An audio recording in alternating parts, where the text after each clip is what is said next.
Bonjour, pour cette 4e capsule des histoires de Sorel avec le collectionneur Denis Saint-Martin, aujourd'hui, 2 thèmes. Le premier, le commerce à Sorel à partir du 18e siècle et l'implication locale de nos citoyens dans les voyages de John Franklin dans les territoires de l'Arctique. Au retour, le collectionneur Denis Saint-Martin.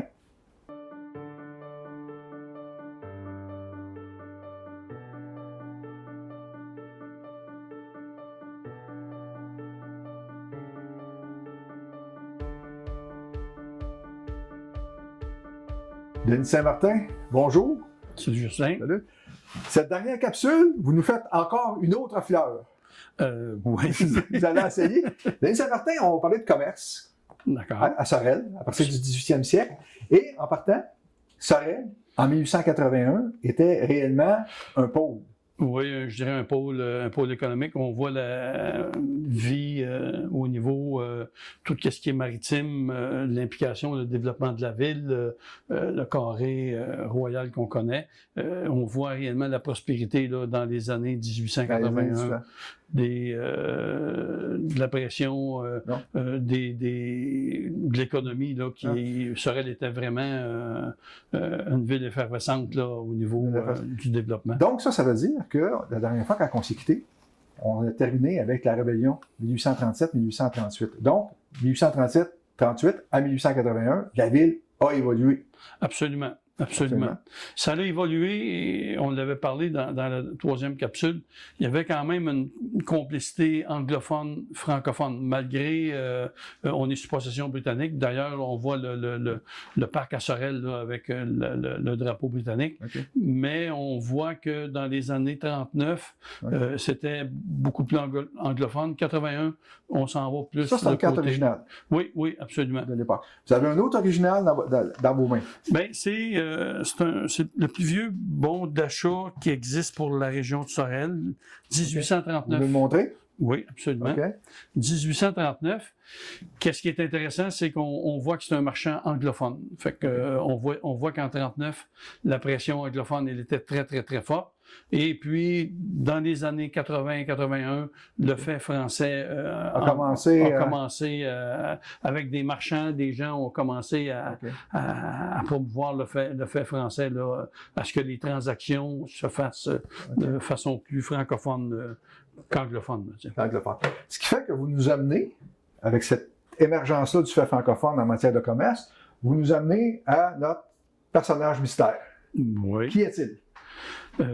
C'est un homme qui était extrêmement important pour la région jusqu'à tout récemment. Écoutez, l'homme impliqué ici, c'est M. Cyril Labelle. C'est M. Cyril Labelle. Oui. La gravure, ce qui est une gravure rehaussée à la couleur par le peintre Picard, vient de la famille de Cyril Labelle. Ce qui c'était dans les petits-fils de Cyril Labelle. Donc ça, Cyril Labelle, c'est le marchand, la quincaillerie qu'on connaît, dont l'édifice est encore présent dans le centre-ville de Sorel-Tracy, du vieux Sorel. Oui.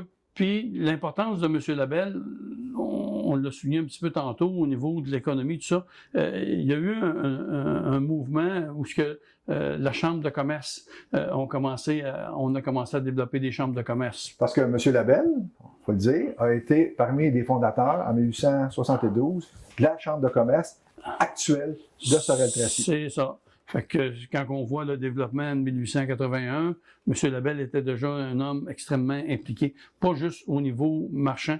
La force à l'époque de la ville de Sorel, c'est que les marchands avaient pas juste le rôle de faire, excusez-moi l'anglicisme, de la business, mais ils faisaient du développement aussi communautaire, développement. M. Labelle était impliqué pour le dragage au niveau du fleuve, de la rivière Richelieu, des compagnies chemin de fer, des compagnies de gaz pour l'alimentation des lignes électriques. Fait qu'on voit là l'importance de Puis on a aussi une autre pièce ici, intéressante. Pouvez-vous nous la décrire? Oui, ça vient du magasin directement le magasin de Cyril Labelle. Elle est très bien indiquée. Qu'est-ce qu'on voit? Ça, c'est possiblement dans les années 30, par 30-32, l'âge des camions, les élévateurs à grains. Puis on voit que M. Labelle faisait venir la mélasse de la Barbade. Okay. C'était réellement, on était, quand on regarde aujourd'hui, qu'on dit que les marchés sont mondiaux, ces choses-là, déjà dans ces années-là, les marchands, exemple, M. Labelle, faisaient venir tout ce qui était mélasse, faisait venir ça de la Barbade, qui était ensuite remis. Bon, on le voit ici qu'il roule le baril dans le camion. C'est assez primaire, mais c'était comme ça que les gens pouvaient avoir accès à des produits qui étaient de la menace. Même chose pour le vin, même chose pour les autres denrées. Là, les gens qui connaissent les lieux de nos jours et qui veulent venir dans la région de Sorel-Tracy, c'est le quai numéro 2 qu'on appelle aujourd'hui le quai Catherine-Lagardeur. Exactement. Exactement. C'était un pôle, on le disait tantôt, un pôle économique important. Toute cette menace-là, tous ces produits-là arrivent dans des grands contenants. Oui, mais c'est là, on va en parler tantôt au niveau des, qu'est-ce qu'on appelait les cruches de marchands. OK, ce qu'on voit ici, là, ce qu'on commence à voir ici. Oui, ça c'est dans les années 1880 à peu près, là, c'est les cruches. Là, on voit les formats. Bon, il y a chaque cruche a un petit peu son style. Ça, c'est un petit côté commercial, mais le côté technique, c'est que les marchands qui demeurait à Sorel ou Sainte-Victoire, Saint-Robert, bon, le réseau était fait qu'à l'intérieur des terres, ça se faisait avec un cheval d'une voiture. Fait que si les gens demeuraient dans le centre-ville de Sorel, pouvaient avoir accès aux petits récipients. Okay. Pourquoi un petit récipient? Parce que la dame, c'est pas parce que je veux être... souvent, les dames partaient avec le petit récipient, allaient chercher un peu de menace, vu la proximité du commerce. Tandis qu'il y a d'autres gens qui n'avaient pas la même proximité, devaient utiliser des cruches avec un plus gros volume pour... Donc, quand on restait plus loin du centre-ville, dans les campagnes, on venait en calèche, gros récipient, petit récipient. Les gens proches de la ville. Là. Les gens proches de la ville. Vous savez, on a d'autres cruches ici. À quoi elles servaient-elles? Parce que ce qu'on comprend, c'est que vous avez différentes cruches dans votre collection et ils sont identifiés à des marchands en particulier. Oui. Bon, mais ici, celle-là, c'est sûr que c'est un petit côté mon cœur, là, c'est Série Labelle. Okay. C'est souvent le marchand identifiait son commerce.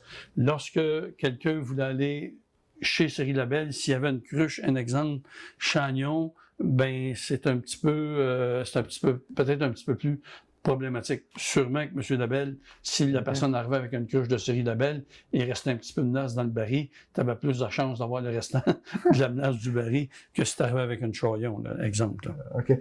Labelle était aussi en contact avec une famille célèbre au Québec.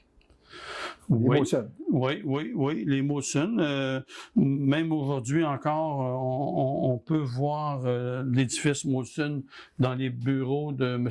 Benoît Théroux, qui, sur la rue Sorel. qui a été restauré, un magnifique bâtiment.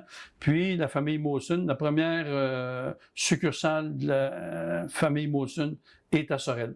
Il faut savoir que Mawson est extrêmement impliqué, bon, oui, dans la brasserie, mais aussi au niveau maritime. Comme qu'on a vu tantôt la gravure, Mawson avait des terrains pour la construction navale de bateaux. Okay. Ça fait que, intéressant. On a d'autres pièces ici, dans votre collection. Elle représente quoi? Ben, je reviens toujours avec M. Mawson. C'est un petit peu, c'est pour vous donner une idée comment est-ce que les choses ont évolué. 1897, je vous donne celle-là, je reprends celle-là. Merci. Monsieur John Mawson, rue Notre-Dame, Montréal. C'est écrit directement à M. Mawson. M. Mawson, envoyez-moi un carte de bière, 2 caisses par le vapeur Trois-Rivières immédiatement. Je vous envoie un chèque pour le montant. M. David Pagé, Sorel. Okay. Qu'est-ce que je veux dire, c'est que les marchands de Sorel, à l'époque, faisaient leurs commandes sur des cartons qui étaient envoyés par la poste. Envoyés par la poste, qui, bon, c'est au nom de M. Mawson. Est-ce que M. Mawson, à cette époque-là, recevait les commandes, mais on voit le lien. C'est c'est ça qui est important, c'est que les liens d'affaires deviennent importants, les liens entre marchands. Okay. Lorsqu'on parle de marchands de qualité, M. Molson, M. Labelle, c'est quand même des gens qui ont été importants pour le développement économique, pas juste de Sorel-Tracy, mais de tout. De l'ensemble de la région. Absolument, absolument. Parlez de M. Labelle, on a une photographie originale ici. Oui. C'est pas M. Labelle. C'est pas M. Labelle? Non, c'est M. Chagnon. Excusez. Fait que vous avez une faute à votre examen. Je vous pardonne, vous êtes tellement un bon élève. Pas toujours écouter, mais une bonne rigueur. Ici, c'est le commerce Chagnon. Qu'est-ce qui est intéressant, ça nous donne réellement 1880 environ. Quoi peut représenter la ville de Sorel? Les trottoirs de bois, la route qui est même pas pavée. Puis on voit à l'intérieur de la calèche, comme je vous disais, une cruche du marchand Chagnon. De ce type-là. Oui, qui devait servir à peut-être de la menace, où il y avait du vin aussi qui pouvait être transporté. Il y avait plusieurs choses. Fait que c'est ça que je trouve intéressant, c'est qu'on voit réellement le côté primitif, là, que le bateau arrive, vont chercher la menace, emmène ça dans le sous-sol chez M. Labelle, met la cruche dans la wagon, excusez-moi l'anglicisme, et va livrer chez le marchand. Fait que ça a changé énormément. M. Chagnon était aussi impliqué dans d'autres commerces. Oui, ça c'est des bons du trésor, c'est la compagnie Montréal-Chambly-Sorel. Qu'est-ce qu'il faut savoir, c'est que Sorel, dans le développement de Sorel, la ligne de chemin de fer est importante. Et puis, les voies maritimes, on les a toujours eues. Ça a été bien exploité. Il y avait la famille Sénécal qui était bien impliquée. Fait qu'on voit l'importance là, du développement par la ligne de chemin de fer, par les voies maritimes et les voies terrestres. Autre aspect du commerce dans la région de Sorel à l'époque, on a une fiole. Pouvez-vous nous en parler? Oui, ça, on dirait une bouteille de remède, mais je dirais que c'est une bouteille qui est pleine de fierté. C'est Mme Provost. Mme Provost, c'est la première pharmacienne nommée au Québec, qui demeurait ici à Sorel, 41 rue Georges. Mme Provost est la première pharmacienne. Okay. La première femme pharmacienne? Pharmacienne, oui. C'est, je dirais, un élément de fierté parce que pour l'époque, pour les femmes, c'était extrêmement difficile. Le monde de la pharmacie, c'est un monde qui était réellement fermé et réservé exclusivement aux hommes. Fait que c'est un beau témoignage de cette époque-là, de la fierté régionale aussi. Okay. Autre objet de fierté, qu'est-ce que c'est? C'est qu'est-ce qu'on appelle, on est sensiblement dans les mêmes années, 1890 peut-être. C.O. Case, c'est le grand-père qu'on a connu, tout le monde a connu jeune à Sorel, Alfred Case. C.O. Case, c'est réellement les premiers là, qui ont développé le commerce. À l'époque, c'était de la ginger beer. Après ça, c'est devenu de la liqueur. Là. Okay. Et puis, c'est réellement une belle pièce pour la région de Sorel. C'est au Case, Sorel. Ginger beer, c'est réellement le développement là, d'un commerce qui est différent. Bon, tantôt, on parlait des produits plus de base. De la melasse, c'est des choses qu'on doit avoir en instinct de survie. D'autant que quand on arrive dans des ginger beer, de la liqueur, là, on voit la prospérité. La prospérité fait que les gens peuvent manger différemment et consommer différemment. Fait que moi, j'appelle ça des produits de luxe. Fait que c'est quand une région vit avec des produits de luxe, parce que ça va bien. Parce qu'il y a des sous. Je pense. Parce que les citoyens sont argentés. C'est ça, oui. Est-ce qu'il y avait beaucoup d'embouteilleurs à l'époque, dans la région de Sorel? Écoutez, j'ai pas fait le recensement du travail. Je pense qu'il devait en avoir... j'ai eu la chance de jouer au hockey avec Denis Paulus, que son père était Jean-Marie Paulus. Puis lui, il me disait qu'il y avait peut-être 10 à 12 embouteilleurs à une certaine époque à Sorel pour la liqueur. C'est quand même considérable. Considérable, vu la population là, qu'on peut représenter. Là. On arrive, Denis Saint-Martin, au dernier segment, à la dernière partie du thème. Vous avez 4 bouteilles ici. Qu'est-ce qu'elles représentent pour vous? C'est les premières. Il y en a une qui est quasiment inconnue. Lancio. Vous avez une caisse aussi. Une Parent. Ça, c'est réellement parmi les premiers embouteilleurs. OK, donc des embouteilleurs. Mais C'est liqueur, de la bière? c'est strictement de la liqueur parce que à l'époque, qu'est-ce qu'il faut savoir, c'est lorsqu'ils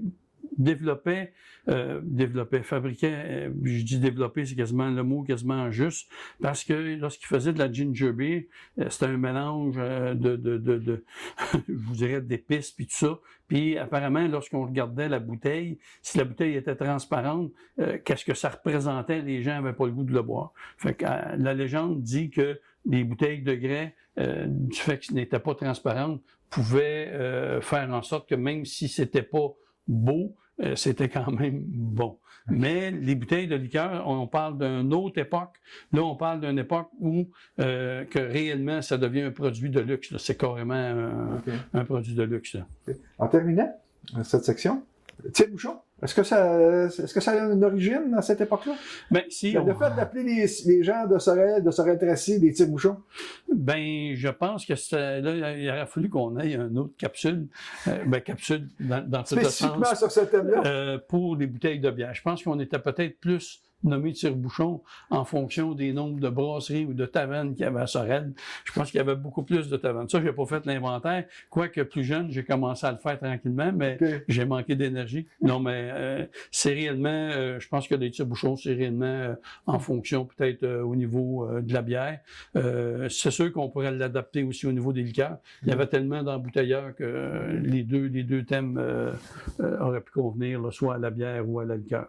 OK, Denis Saint-Martin, bien, c'est fort intéressant. On met un terme à ce volet-là de l'entrevue et au retour, on parle d'un grand explorateur. Merci. Denis Saint-Martin, nous sommes de retour pour un autre volet important de l'implication de citoyens de la région dans le développement. On va parler cette fois-ci des voyages de John Franklin. Effectivement, Franklin fait finalement le voyage qui est le plus connu. Malheureusement, c'est le dernier voyage qui lui a été fatal. Mais Franklin avait déjà fait 2 voyages à partir des terres. Ce voyage fatal-là, c'est celui qui est connu de 1845.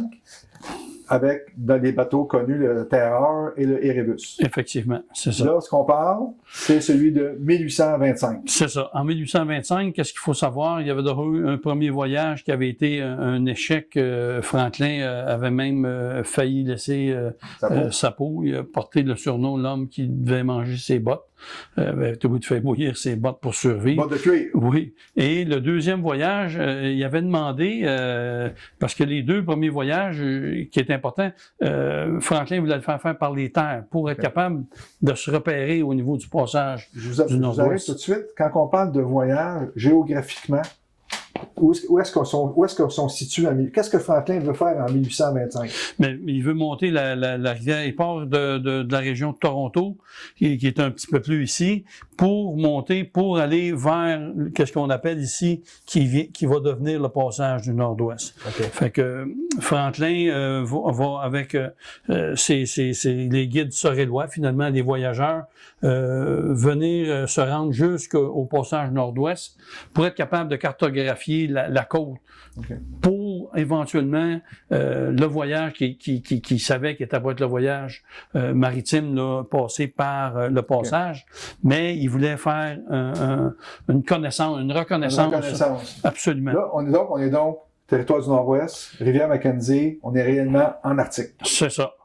Mais qu'est-ce qui est intéressant, c'est que Franklin avait déjà eu un premier contact avec les gens de Sorel dans son premier voyage. Okay. Le deuxième voyage, il demande à 12 voyageurs de Sorel. C'est quand même 12 citoyens de Sorel pour l'accompagner pour le deuxième voyage, qui s'est avéré un voyage très, très fructueux parce que bon, il a pu faire les repérages, les choses au niveau de survie, les postes de traite. Il a réellement connaître le territoire qu'il devait rencontrer éventuellement. Une pièce intéressante, on a une photographie, une lithographie. Qu'est-ce qu'elle représente? Franklin est toujours accompagné avec un aquarelliste. Et puis, un aquarelliste, oui. Oui. pour tous les militaires, si c'était des combats, c'était finalement le Philippe Manning de l'époque, là, c'était le photographe. C'est sûr que c'est un aquarelle. Ici, on a un monsieur de Sorel, un monsieur Forcier. Oui, parce qu'il était revenu du voyage, il était à la Chine, et l'aquarelliste Hall a fait les esquisses de ces 3 voyageurs-là de retour du voyage de Franklin. Et puis, on a la chance, c'est la seule représentation qu'on peut avoir d'un voyageur de Sorel, bien entendu, qui a accompagné Franklin. C'est juste un petit, comment on pourrait dire, une petite esquisse, là, mais qui quand même vient... représentative de l'époque. Oui. C'est une pièce... Qu'est-ce qu'il faisait, lui, sur le bateau? Possiblement, il y en avait qui étaient pour, mettons, gouvernail, il y en a qui étaient canaux, mettons, milieu pour le canot ou le devant. Chacun avait des rôles différents. Là. C'est quand même... on parle tantôt de 12 Sorellois, mais c'est un voyage qui fait peut-être 50, 60. Il y en a qui y allaient pour 1 an, il y en a qui y allaient pour 2 ans. Là. Chaque rôle était défini par le contrat, comme bon exemple que vous nous montrez. Voyez-vous, si ça en est un contrat de voyageur. Et puis, ce qui est exceptionnel, c'est Cardin, qui est de Sorel, le même Cardin. C'est un contrat qui est passé un petit peu avant. Puis on voit toutes les obligations qu'il doit se soumettre pour avoir droit à la somme. Chaque voyageur, si t'es un gouvernail, t'es payé un peu plus cher. Si t'es de milieu, un peu moins cher. Toutes les descriptions sont écrites, la durée, le temps, tes responsabilités, tes engagements. Finalement, c'est comme donc, c'est un contrat standard, tel qu'on les voit aujourd'hui. Oui. Mais qui est quand même un monsieur Cardin qui a accompagné Franklin. Je pense que les gens de Sorel devraient en retirer une grande fierté. Je pense que d'avoir un petit monument sur les 12 voyageurs de Sorel qui ont emmené Franklin, qui est devenu une personnalité mondiale. Okay. Il n'y a pas personne qui connaît pas les expéditions de Franklin en Europe ou en Amérique du Nord, Amérique du Sud. OK, donc 12 voyageurs locaux de Sorel. Il y a aussi 2 autres personnages, un personnage de Yamaska et un personnage de Saint-Ours. Oui. Donc, il y avait 14 personnes, si vous voulez, de la MRC. Je vous dis 14, là, je ne veux pas mettre en reste. Il y avait 5 personnes de Berthier. Ah, il y a 5 personnes de Berthier aussi. Berthier qui est pas loin de nous, là. On calcule que le fleuve a peut-être un demi-kilomètre. Ça fait environ une vingtaine. Fait que sur 20, si on regarde la totalité, je vous dirais plus que la moitié du voyage de Franklin est un voyage à saveur sorelloise. Est-ce qu'à votre connaissance, il y a des gens qui ont participé à des expéditions suivantes, de la grande expédition de 45? Non, parce que là, ils partaient réellement de Londres. Ils partaient réellement de Londres? Oui, l'expédition de 45, non. Nous, qu'est-ce qui serait intéressant pour les historiens, c'est de savoir pourquoi que Franklin s'est intéressé comme ça aux voyageurs de Sorel. Est-ce que c'était parce que des gens étaient plus robustes, plus habiles, plus connaissants? Il y a une raison ultime, là. C'est pas un hasard, 1 ou 2, ça aurait pu être un hasard. Marin. Mais oui, mais ça prenait d'après moi plus que le pied marin. Ça prenait des instincts de survie, survivre au froid pendant 2 ans. Moi, je pense que Franklin avait reconnu en les gens de Sorel une grande, pas une, mais des grandes qualités là, qui en faisait des marins exceptionnels. Ouais, qui en a fait des marins exceptionnels. Puis, sur qui on pouvait compter. Absolument. En cas de coup dur. Oui, je trouve que je pense que c'est un fait historique que. Qui est méconnu, je vous dirais. Moi, pour avoir travaillé déjà avec la Société historique à l'époque, M. Plante, qui malheureusement est décédé, on avait soulevé, mais c'est connu, mais malheureusement pas diffusé. Okay. S'il y avait un beau monument à Sorel qui viendrait représenter les 12 voyageurs, puis l'implication de Franklin, ça l'aiderait peut-être à mieux faire connaître cet événement-là. Ouais. On arrive, Denis Saint-Martin, au terme de cette entrevue. Le mot de la fin? Ben, j'espère que la ville de Sorel, les organismes, les hommes d'affaires, les séries labels du temps qui sont devenus d'autres hommes d'affaires, qu'on puisse peut-être se remettre ensemble puis faire un petit levée de fonds avec la Société historique en arrière de ce projet-là. Je trouve que d'avoir un monument Franklin à Sorel, ça serait bon aussi pour le touriste qui vient nous visiter. Et Sorel, on était impliqué impliqués au niveau maritime. Puis on pense qu'on a fait juste des bateaux à marine industrie, mais il y a eu le chantier Manceau. Fait que je pense que ça serait une belle reconnaissance pour ces voyageurs-là. Denis Saint-Martin, on arrive à la fin de ces 4 capsules-là sur votre collection. Écoutez, en mon nom personnel, au nom de la Société historique Pierre de Sorel, au nom d'IPIX TV, de Philippe Manning, au nom de Germain, qui est votre recherchiste qu'on voit pas à la caméra, je vous remercie infiniment de cette contribution. Puis ces 4 capsules tout à fait intéressantes sur votre collection. On va pas se donner la main à cette période de pandémie, mais... Non, vous frappez sûrement trop fort. Non, je veux pas m'approcher. Merci. C'est un privilège. Merci.